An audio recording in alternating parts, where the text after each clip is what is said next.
بسم اللہ الرحمن الرحیم۔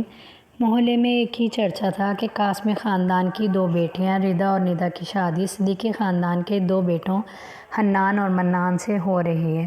دونوں طرف خوشی ہی خوشی تھی۔ لڑکی والوں کے گھر مہندی کی رات بہت دھوم دھام سے منائی گئی۔ آنگن سفید اور گلابی پھولوں سے سجا تھا۔ دسترخوان پر بریانی، قورمہ اور زردہ رکھے تھے۔ ادھر لڑکے والوں کے گھر ڈی جے کی دھمک اور بینڈ باجے کی آواز تھی۔ حنان اور منان کے دوست نوٹ اڑا رہے تھے اور فخر سے کہہ رہے تھے کہ پیسہ ہے تو شو ہے۔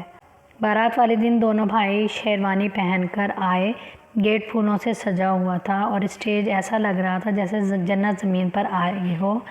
کھانا ختم ہوا تو اچانک لڑکے والوں کو کچھ دوستوں نے کھلے عام شراب نکال لی۔ میوزک تیز کر دیا گیا اور رقص شروع ہو گیا۔ یہ دیکھ کر لڑکی والوں کے بزرگ سامنے آئے اور کہا کہ یہ نکاح کا گھر ہے، یہاں بے حیائی کی اجازت نہیں، خدا کا خوف کرو۔ لیکن لڑکے والوں نے ان کی بات کو ہنسی میں اڑا دیا۔ بات بڑھتی گئی اور عزت کا مسئلہ بن گیا۔ آخرکار بزرگوں نے فیصلہ سنا دیا کہ جس گھر میں اللہ کے احکام کی قدر نہیں، وہاں ہم اپنی بیٹیاں نہیں دیں گے۔ اسی رات بارات بغیر نکاح کے سر جھکائے واپس چلی گئی۔ اس رات محلے کے بزرگ سوئے نہیں۔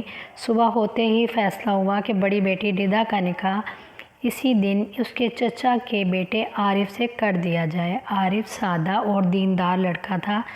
کوئی بینڈ باجا نہیں تھا، کوئی شور نہیں تھا، صرف چند لوگوں کی موجودگی میں نکاح ہوا اور دعائیں کی گئیں۔